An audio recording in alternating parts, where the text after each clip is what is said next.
Well, hello everybody. I'm back. Welcome to week one of Principles of Economics. Since I'm not here this week physically, I thought I would present a video lecture to give you a lot of the material that you might need to handle the quiz and the discussion questions for this week for the class. So I hope you find this useful and helpful. Please make sure, if you have not already, take a good look at the course syllabus. You're going to want to, and we should talk about that briefly too. This course is designed that primarily the points, and usually what a student wants to know on the first day of class is, how do I succeed in here? How do I get an A? The best way to do that is to follow step by step and make sure you know what is counted for points and make sure you successfully do that. Okay? So I'll have a whole little subsection on the discussion questions, and I'll talk about what I'm looking for in that. But as you know, standard policy for DeVry University, 3 postings, 2 separate days. So please make sure you get into the mindset of doing that. I'm guessing if you're taking an economics class and it's a 300 level class that many of you, this is probably not your first class, so you're pretty used to that by now. In a perfect world, even though we meet on Mondays, ideally I would like to have all the discussions for each week done by Sunday at midnight. So this being week 1, ideally, all your discussion postings, and that'd be a total of 6, right? 3 for each of the, and you're welcome to post more than that, obviously. But all of that should be in by this Sunday at midnight. And that way I can get grades posted and keep them up to date in a pretty timely fashion. So there are discussion questions, of course, each week that get graded. There are a variety of quizzes. Looks like almost every week there is a short quiz. And generally I'll go through a pretty thorough review for the quiz, so and I do that in class, so you obviously want to be there for that. There's a midterm exam, there's a final exam. And as you know, for campus-based classes, midterm, final exams especially, must be taken in class. Even though it's an online test, you have to physically take it in the class as per the final exam schedule that Melinda will send out to all of us here in a little bit. So I'll let you know as soon as I know that as well. There are 2 writing assignments, which I think are relatively straightforward. I will probably, go over those in greater detail when I see you in week 2, and we can talk about specifically how I like things written and how I think everything should play out for that. And that pretty much makes up all the graded material. So this is one of those very traditional type classes where you come in, you take lots of notes, we talk about some interesting things, there will be some quizzes, there will be some lively, interesting in-class and online discussions, and your active participation in all that is greatly encouraged. And you do that and just do what I ask you to do, and you should be pretty academically successful in this class. So please, if you haven't had a chance so far this week, take some time to introduce yourself to the class in the online format, and you can take a look at the little video I posted as an introduction as well. And then you can take a look through the syllabus, make sure you're comfortable with everything that's in there, read through all of that, and make sure that you understand all the grading parameters and things like that. There's a couple of discussions this week. One's on the academic integrity policy. Please make sure you're taking care of that. And after you've done that, watch this video. I would strongly recommend you treat this just like a physical class session. Get a notebook out, feel free to take notes during this, and that would get everything up and running for that, okay? So having said that, I guess we can start our lecture. Okay, welcome to economics. I've been teaching economics a long time. And generally, a lot of people ask, well, why do I have to take economics? What's the point? What is an economics class all about? And for years, I struggled with that question. It's a challenging question. What is economics? What's the point of it all? And to illustrate that, finally one day, it kind of came to me. I was watching my two oldest sons, Lucas and Spencer. This was several years ago when they were younger. And one of the things Lucas, who's older, likes to do, he likes to play games. And he and Spencer were playing Monopoly. You've all played Monopoly, right?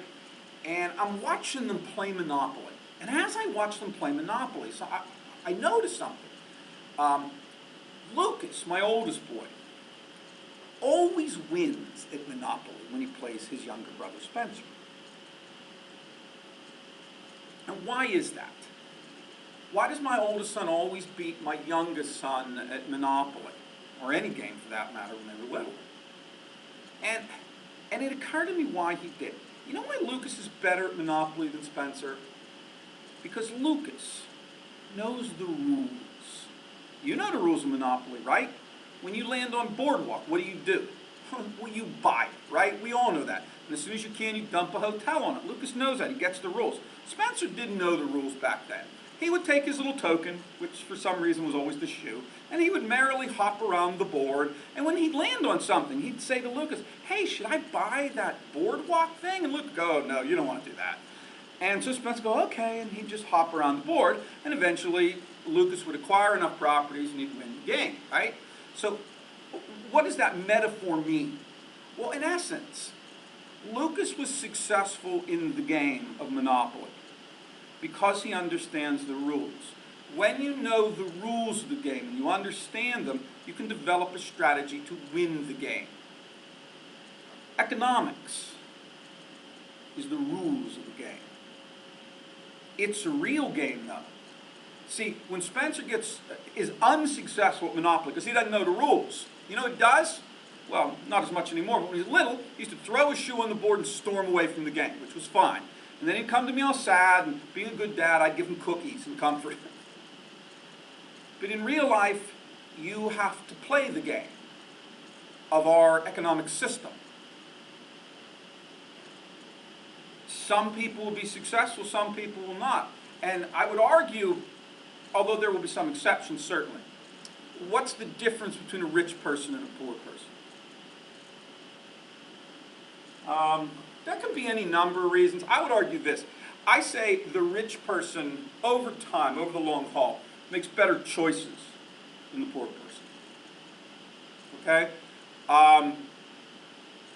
And the rich person, the successful person, makes better choices. Why? Because the rich person, by and large, understands the game.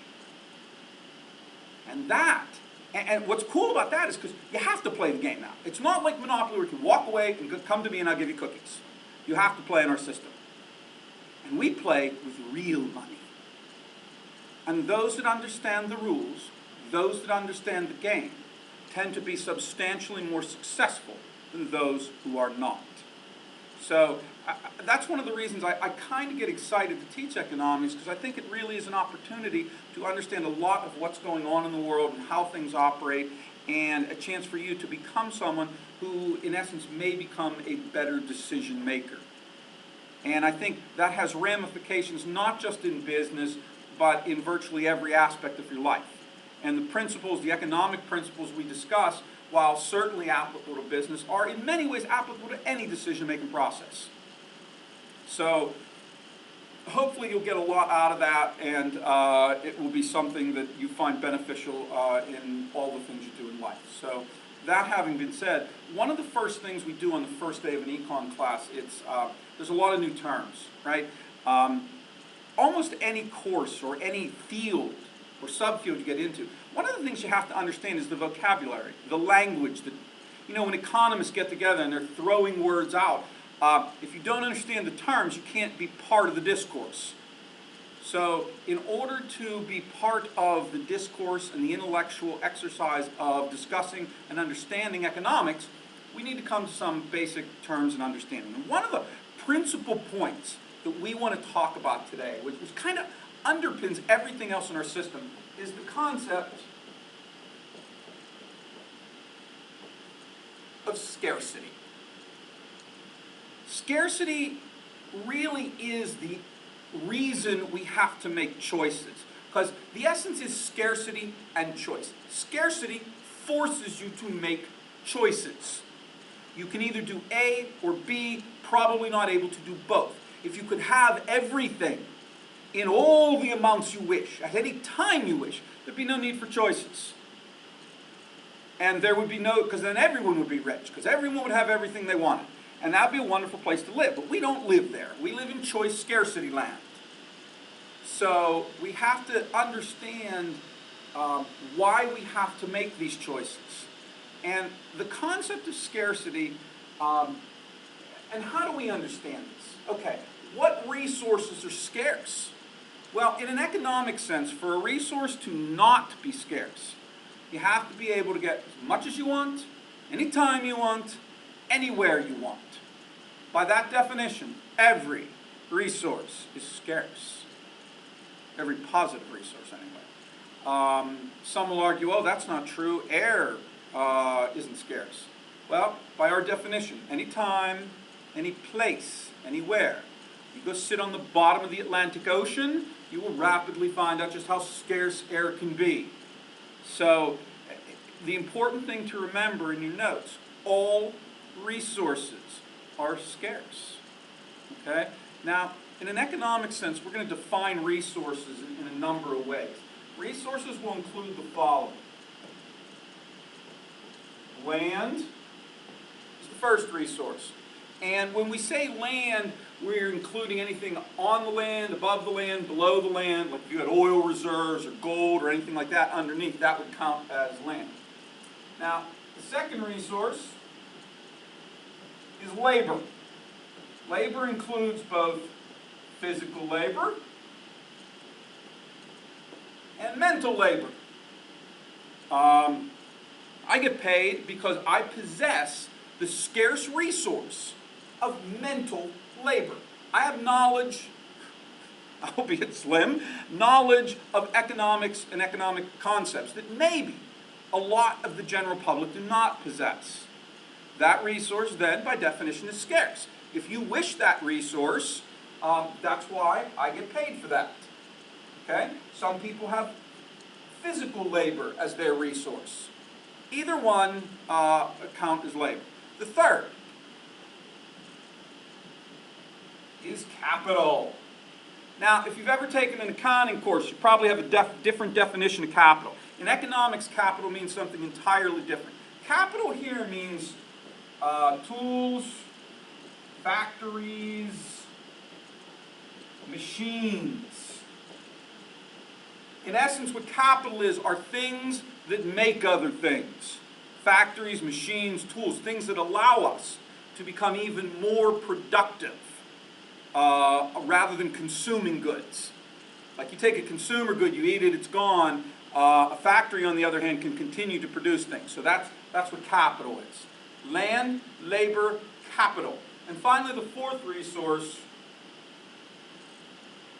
and the hardest to spell, is entrepreneurship. Now, in an economic sense, in a business sense, what's an entrepreneur? For our definition, an entrepreneur is a risk taker, a business starter.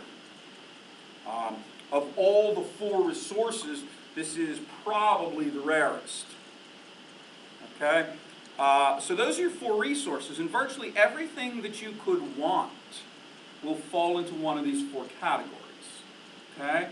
And really, scarcity is an issue about what do you want. It's balancing these resources, these four things, with what you want.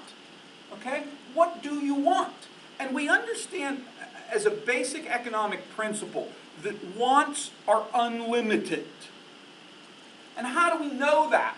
We know that generally by the fact that no matter how much you have, rarely do people get to a point where they'll say, well, I've got everything I want, and sit down and stop producing. Warren Buffett is the richest man in the world. At least he was when I checked. He's worth a lot of money, like $40 billion or something. That's a lot of cash. And yet, for some bizarre reason, Warren Buffett, richest man in the world, does something still. You know what Warren Buffett will still do? Probably not 9 to 5, 5 days a week like you and I do it, but what does Warren Buffett do?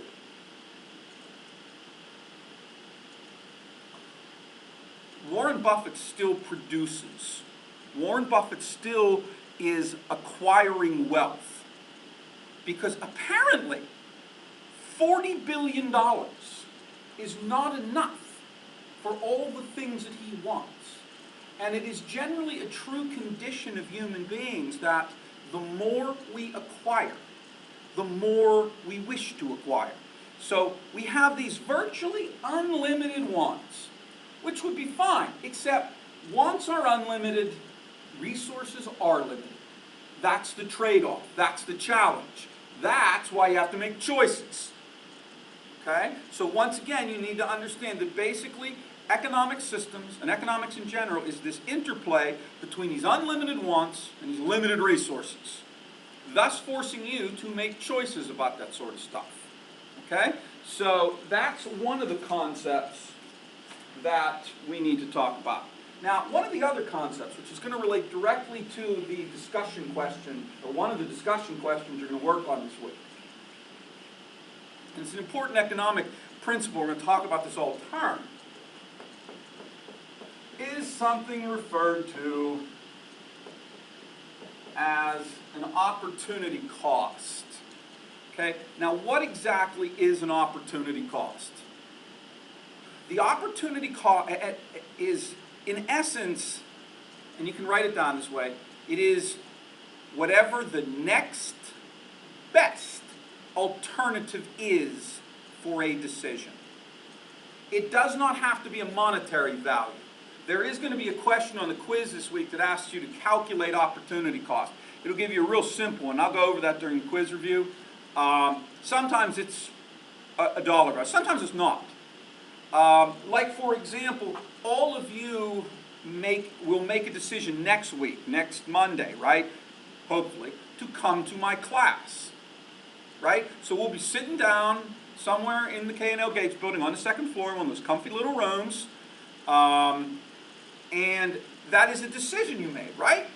Okay, it is an economic decision. All decisions, feel free to write this down, all decisions are economic decisions. Because all decisions have consequences. And all decisions come with an opportunity cost. So the phrase, and students will give me this all the time, I had no other choice. Wrong answer. You always have another choice. You just don't like the other choice. But there are always alternatives. Okay? Understanding opportunity cost is one of the ways in which you become one of those people that now makes better, smarter choices. So let's see if we can take a look at that. So you all made a choice to come here, or will make a choice to come here next Monday. What's the opportunity cost of that? Okay? Now, for every single one of you in the room, the opportunity cost may, and probably will, be different. So, in essence, what does that mean? Okay? Let's say, for one of you, what would be the next best alternative to going to class? Some of you, it might be economic. You might be working for 3.5 hours. So whatever the value of your job at your wage rate for 3.5 hours is, that's your opportunity cost. That's what you gave up. And that's a good way to understand opportunity cost. An opportunity cost is, you made a choice, what'd you give up? Okay?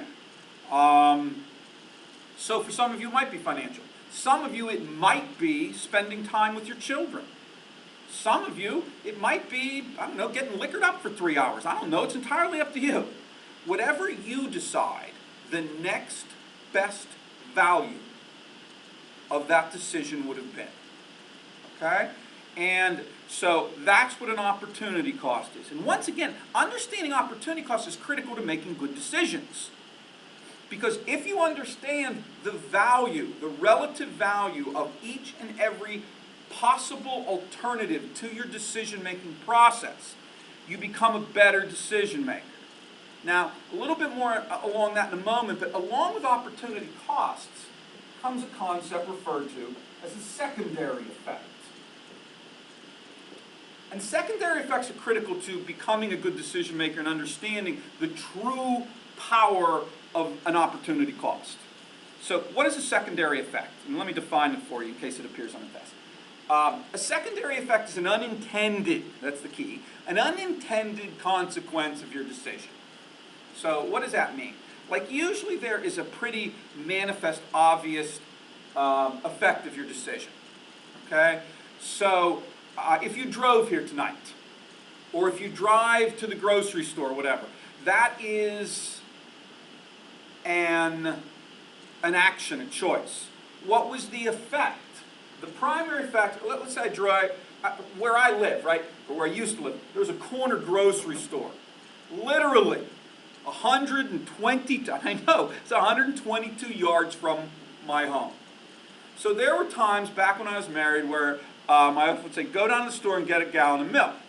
Now, once again, 122 yards. So I have to make a choice. I need to get from point A to point B, 122 yards. Okay, so let's say I make the choice, I know, to get in my car, rev up my car, and drive that lengthy 122 yards to the grocery store. And then get the gallon of milk, turn around, drive back. Okay. What was the opportunity cost first? What was the next best alternative? Maybe I could have walked to the grocery store. Okay, that's what I gave up. I gave up a walk to and from the grocery store. Any secondary effects of that? The answer is yes. In walking to the grocery store, I missed out on some exercise, so I got a little fatter by driving, right? I maybe missed out on a chance to really look at some beautiful scenery, get some fresh air. There were other things going on. So if I just make a decision based on, boom, I need to get to the grocery store. Now, I'm not saying I would make this decision all the time, but the more you think about it, if I need to go to the grocery, and I consider the opportunity cost. Okay, I could walk, I could take my bike, although bringing back a gallon of milk on a bike would be annoying. So let's just say I'm going to walk. And I think about the another secondary effect, by the way. I polluted. Right? The moment I revved up that car, I pumped a little bit of pollution into the atmosphere. That's another secondary effect. So if I thought about A, the opportunity cost, and B, the secondary effects of my decision, maybe I might make the better decision, probably, all things considered. Sometimes anyway. I mean, if I'm really in a time crunch, maybe it's 122 yards. A smarter decision probably is to walk. And if you take the time to think about the opportunity cost of your decision and the secondary effects of your decisions, sometimes you tend to make better decisions. Okay? So that really is basically what the concept of the opportunity cost is. And we'll be talking a little bit about that, well, actually a lot about that throughout the rest of the term. I'm pretty sure that'll be an essential feature on the quiz and on, oops, excuse me, something happened to my computer. There we go. And on the discussion questions this week. So that's another term we need to deal with. Another term is something referred to as the practical economist. What is a practical economist? A practical economist is anyone who has to make an economic decision. So, by that definition, who's a practical economist? Who makes economic decisions? Well, the correct answer, obviously, is we're all practical economists. Because every decision is an economic one. Because every decision has alternatives, opportunity costs, and secondary effects. Even simple ones. I get up in the morning. I have to decide between a bowl of Cocoa Puffs or an English muffin for breakfast. That is a choice. I have to decide what clothes to wear. I have to decide what I'm going to do with all sorts of things. Every decision is an economic decision, and that makes every one of you a practical economist. Now, there are a number of characteristics to being a practical economist. One, all practical economists are self-interested. Of course we are. What does that mean? It means we do what we want. We buy what we want, right? Like I'm a Coke drinker. So if I go to the grocery store and I'm in the soft drinks aisle and there's Coke and there's Pepsi, I don't like the taste of Pepsi. So I'm self-interested, I will buy Coca-Cola. And we all do that. We all have preferences based on any number of rational and primarily irrational reasons for the things we like and don't like. Okay? So you're self-interested. No problem. The second one, you respond to incentives? Yes, we do. I'll give you a good example of how you respond to incentives. Many years ago, not that long ago, I was going to the grocery store. Actually, it must have been a long time ago because I was still married then.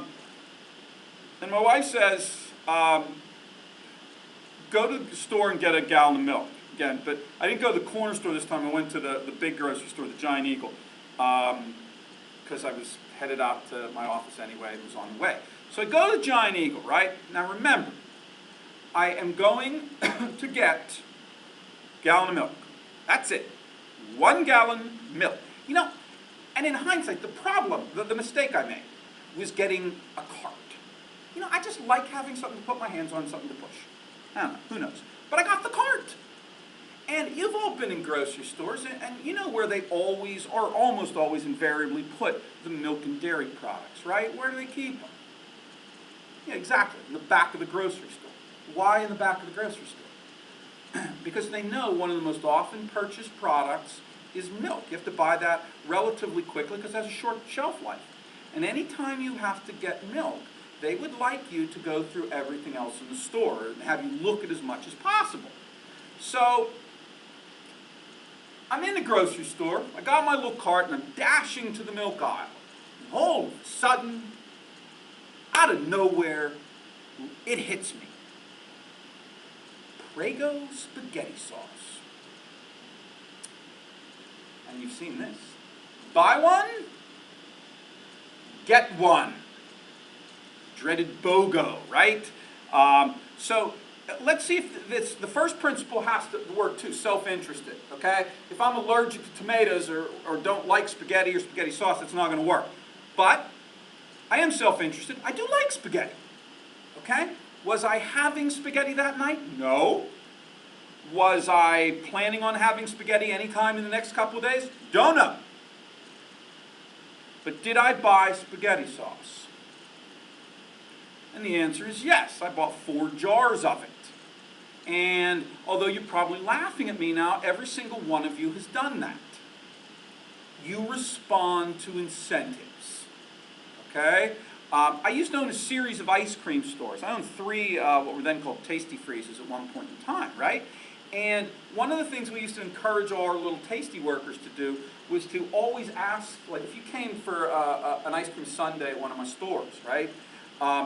The first thing had to work, you had to be self-interested. If you don't like soft serve ice cream, or it's raining out, or whatever reason, you're not interested to go to the ice cream store. But for some reason, you must like ice cream because you're at the window ordering a sundae. And one of the ways to get you to go there was by putting coupons in the mail. That's an incentive. Okay? When you go anywhere, a lot of times they put things out there, incentives to get you to go there. Advertising by its very nature is to create an incentive to get you to go to do something, to make a purchasing decision. Okay? So those 2 things must apply. It's the third one that takes a little explanation. Practical economists also decide at what is called the margin. Now what does that mean, marginal decision making? Okay? A marginal decision basically means this. What has to happen in order to get you to buy 1 more unit? Okay, and I'll give you a couple examples of marginal decision. Let's say one day you're fortunate enough that you want to buy a new car. And let's say you go to the car dealership and you find the car you want, you're out there talking to the salesperson and you say, okay, I want this car, and what's the bottom line, what's the total price? And the guy says $20,000 out the door. Okay? So, now again, both of these must work. You must be self-interested. You must either be in the market, maybe your old car broke down, or you need a new car, so you definitely have you're self-interested. You need a car. That's pretty self-interested. In order for me to get to work, there's no bus lines, there's no direct way for me to get to my other office, so I need to drive, so I need a car. So I'm self-interested. I like having a car. 2, I'm responding to an incentive. Again, my car breaking down, a cashback deal, a cool car I saw driving by. Those are incentives to get me to go buy the car. Okay. Now, once again, what was that walk out the door price? 20 grand, right? Here's what I'm pretty sure will happen to you when that situation occurs. I'm betting many of you will wind up paying more than $20,000.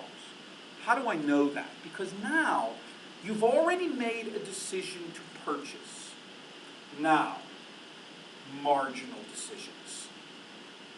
You're going to want the extended powertrain warranty, right?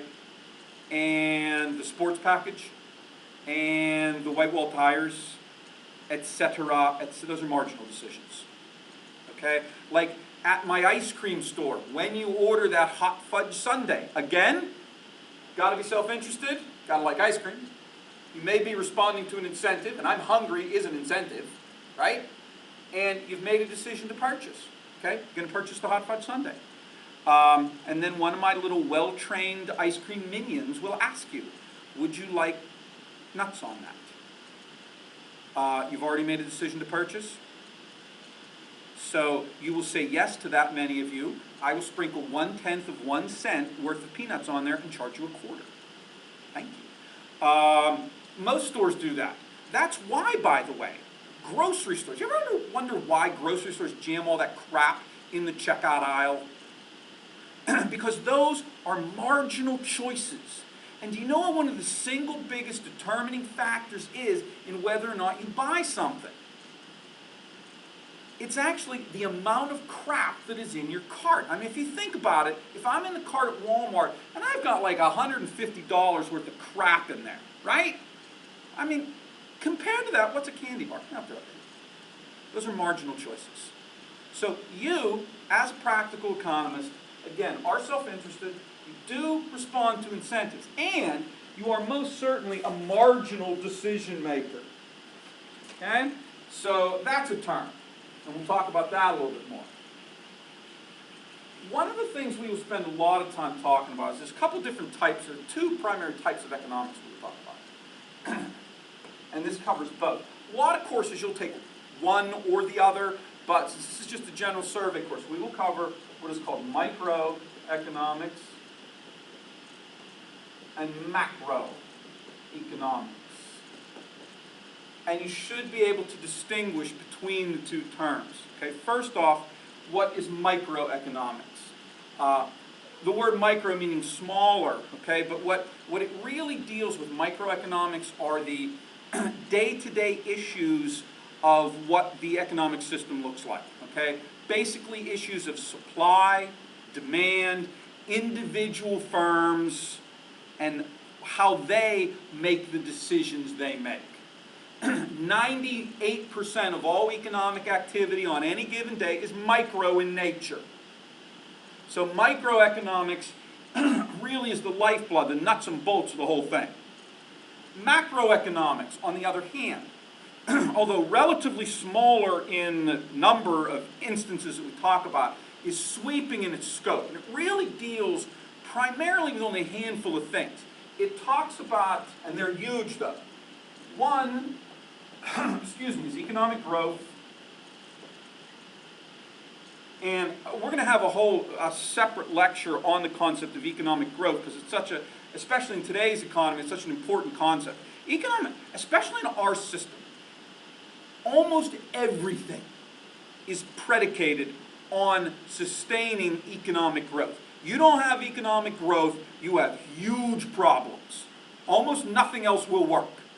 Now, what we're going to talk about is what is economic growth, how do you measure economic growth, and what do you do when you have stagnant or, worst case, negative economic growth. Okay? That's one of the issues. The other two big issues are unemployment, which again is a huge economic and political issue, and we're going to spend some time talking about how that all develops. What is unemployment? There are different types of unemployment. How do you fix unemployment, et cetera, et cetera. And finally, the other big macro issue is inflation. What does inflation mean? Inflation deals with the relative value of money. We'll talk about this in greater depth a little bit later, but the biggest cause of inflation. What causes inflation? Normally we wouldn't think of this as a huge economic problem, but it is. The reason you have inflation usually, too much money. When you have too much money, you have interesting economic problems. For example, very briefly, if this bar represents the amount of stuff in your economy, and this bar represents the supply of money, you get what's called a price level. Okay? If this is your price level, or this is your money supply, and this is your stuff, and next year they both go up at the same rate, will you have inflation? And the answer is no. You have more stuff, which means you need more money to purchase stuff. So as long as stuff, and we'll talk about what stuff means later, and the money supply are in relatively equal proportion, you have a stable price level.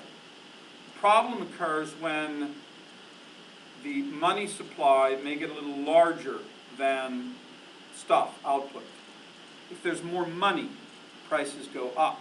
And why that is a particularly dangerous and very pernicious situation, and we don't usually have that here. Other countries have a very difficult time dealing with this.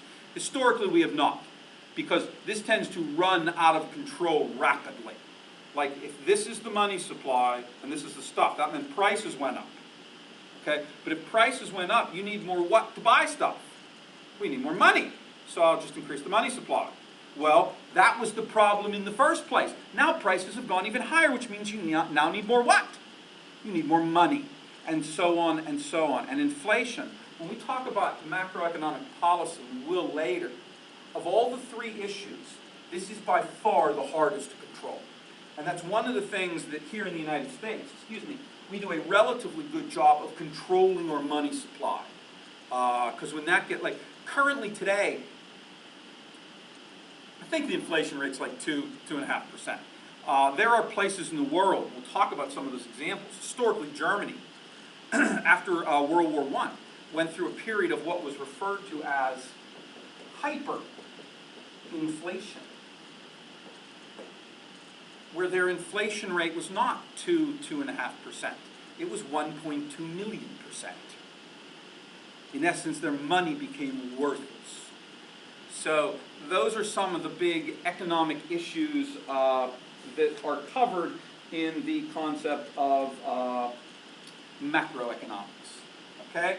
So we'll talk a little bit about those. But those are some of the major terms that we're going to spend some time talking about. Now, the next part of your notes,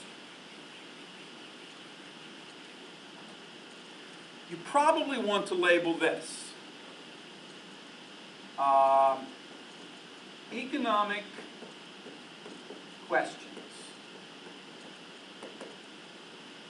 Now the good news is there's only 3 economic questions, but they are sweeping and profound in what they mean and what they give different systems. Okay, so all businesses, all countries, all economic entities have to answer these 3 questions. So let's say all of us in this room decide to go into business together. Okay? That's an economic decision.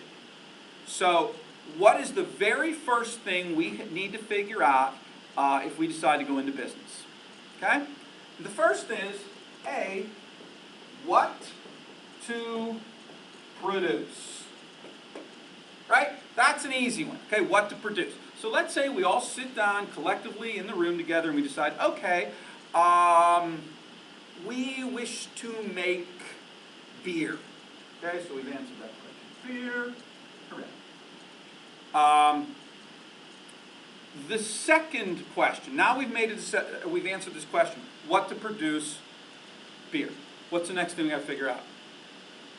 Correct. 2 is how to produce. And that's a pretty sweeping question because in essence for us, are we going to be a big brewery, a microbrewery? Does anyone know the recipe for beer? How are we going to, are we going to have a lot of employees? Are we going to have a few employees? What are we going to pay them? Blah, blah. How are we going to make this beer? Okay? And then finally, the last economic question. For whom to produce?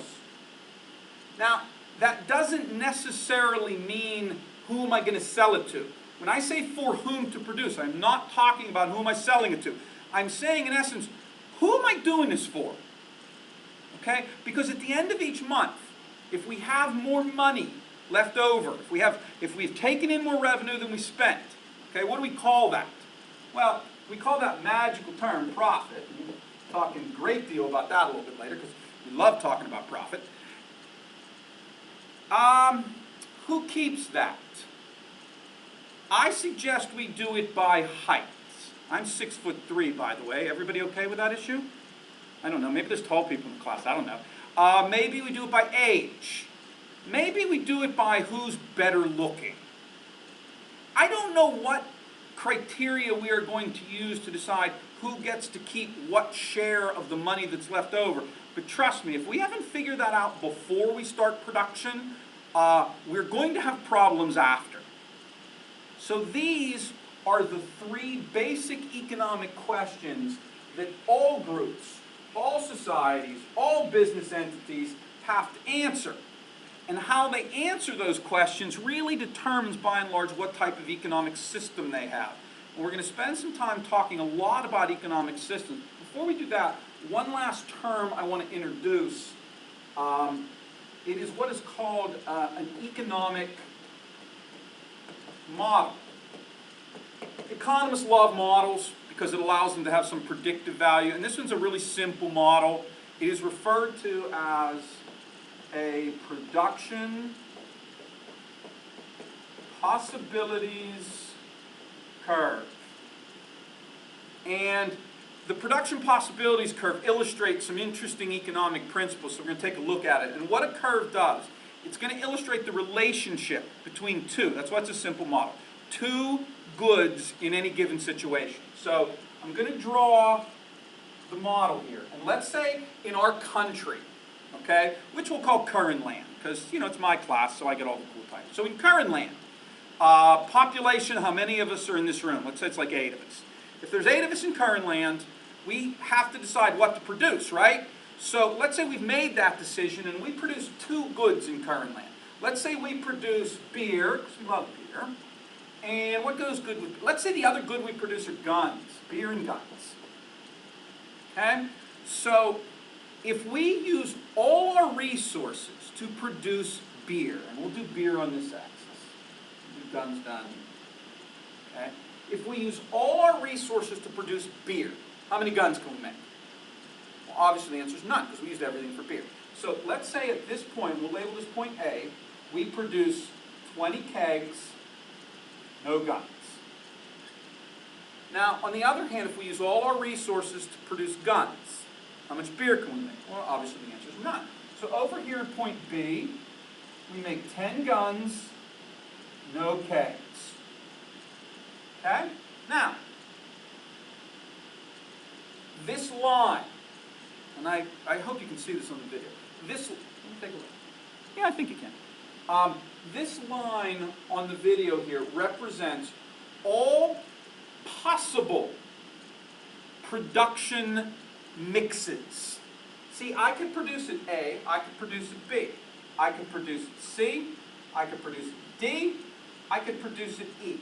I can produce anywhere on the curve. So where should I produce? A, B, C, D, or E? Now, a lot of people invariably, when I teach this class, want to produce a D, like right here. So we have a lot of guns and a lot of beer, okay? Because apparently they think being drunk and heavily armed at the same time is probably a good idea. The correct answer is this. You can produce anywhere on this curve, because it depends, right? Suppose the nation of Curran land is going to war, okay? If we're going to go to war, we're going to need a lot of what? Obviously a lot of guns. So maybe at some point in our history, point B is very appealing to us. Well, later, when the war is over, and we're victorious, as we would inevitably be, and we wish to celebrate. Well, how are we going to celebrate our victory over the country we just defeated? I got an idea. Let's have some beer. So maybe, at another point, A works. Maybe another point here. It doesn't matter. The point is, anywhere on the curve is fine. It just depends on what your needs are at that time. Okay? So that also begs the question, because this line, by the way, represents efficient production. Can you produce an F here inside the curve? The answer is yes, but why would you want to? Anything inside this curve, if the line represents maximum efficiency, by definition, anything inside this curve is what? Correct. It is inefficient. So you don't want to produce inside the curve. But, on the other hand, what about outside the curve, out here at G? Oh my goodness, more beer and more guns than we could have ever dreamed of. Can we produce at G? And the answer is no, not in the short run. If the line is maximum efficiency, we cannot produce outside of it. So anything outside of it represents impossible production. Okay? The last thing I'm going to talk about for this particular section of my video is this. Because I know there's a couple of quiz questions on this. Economic systems are basically systems of exchanges, right? I sell you something, you give me something in return. Which again, good decision makers make better trades, better exchanges. The quiz, and some of the early part of the textbooks talks about some of the inherent problems of what's called a barter system.